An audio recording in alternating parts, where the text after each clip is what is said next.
This is Seven Realities, One God, lesson number 3. Which way to the one God?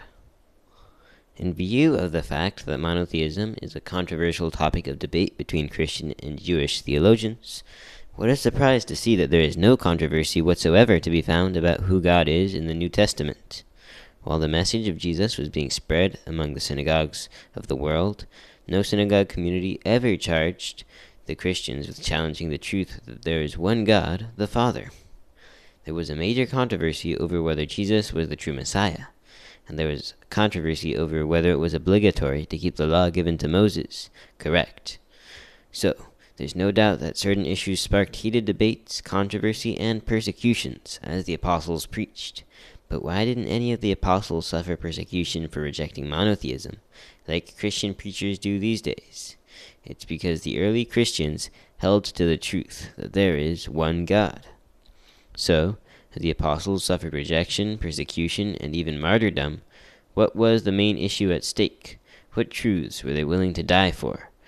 They were calling their fellow Jews to decide whether their covenant with God would continue to be through Moses, or whether the Jews would commit themselves to God through Jesus. That was the number one issue at stake, not monotheism. Monotheism was a given.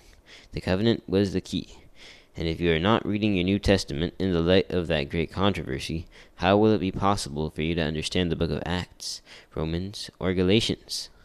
The apostles' assertion that Jesus was the mediator of the long-awaited new covenant produced conflict and friction regarding the correct interpretation of the scriptures. However, isn't it striking that not one debate or argument is registered in any book of the New Testament about who God might be? Why not? The answer is simply because Christians had the exact same God as the Jews.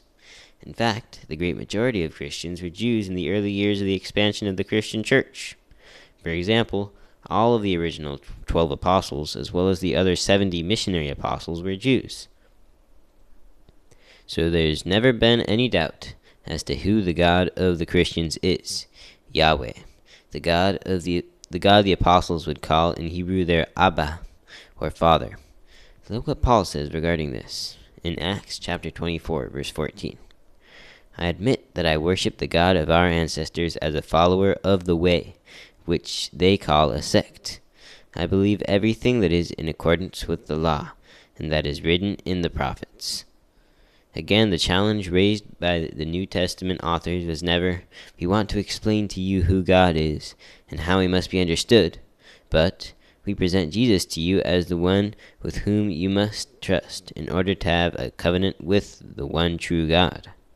The confrontational element of the message we preach is that God can only be accessed through Jesus Christ.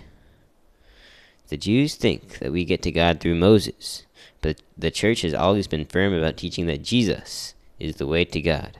So firm that our religion to earn the namesake the Way, when it was still a small sect, recalling Jesus' words, I am the way, no one comes to the Father except through me, in John chapter 14, verse 6.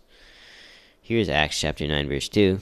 Paul, prior to his conversion, asked him, the high priest, for letters to the synagogues in Damascus, so that if he found any there who belonged to the way, whether men or women, he might take them as prisoners to Jerusalem.